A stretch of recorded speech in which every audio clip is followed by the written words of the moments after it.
धनगर समाजाला एसटी आरक्षण प्रलंबित, दीपक बोराडे यांचा सरकारवर आश्वासन भंगाचा आरोप।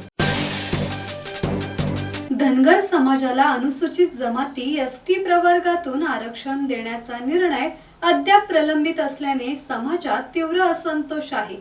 सत्तेत येण्यापूर्वी मुख्यमंत्री देवेंद्र फडणवीस यांनी दिलेले आश्वासन अद्याप पूर्ण न झाल्याने सरकारवर आश्वासन भंगाचा आरोप होत आहे। या पार्श्वभूमीवर धनगर समाजाने आंदोलनाचा मार्ग स्वीकारला असून 21 जानेवारी रोजी मुंबईतील आझाद मैदानावर निर्णय आंदोलन आयोजित करण्यात येणार आहे।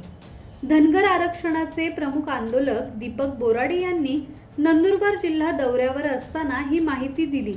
यावेळी त्यांनी जिल्ह्यातील धनगर समाजाच्या प्रमुख नेत्यांशी आणि समाज बांधवांशी चर्चा करून आंदोलनाच्या तयारीचा आढावा घेतला।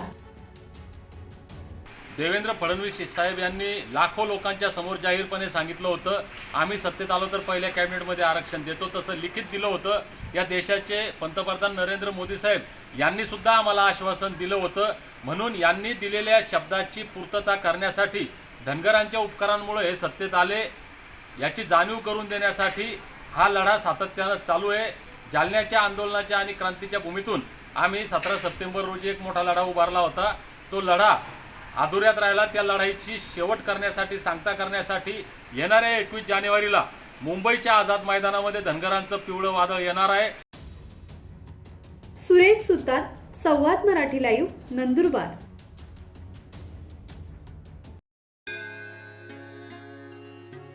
श्री गणपती संस्थान महड, तालुका खालापूर, जिल्हा रायगड। श्री वरद विनायकाच्या भक्तांसाठी भक्त निवासाची सोय, स्वच्छता आणि 24 तास गरम पाणी, सीसीटीव्हीची नजर। आगाऊ नोंदणीसाठी संपर्क करा 021 92 26 69 12 72 76 47 38 54।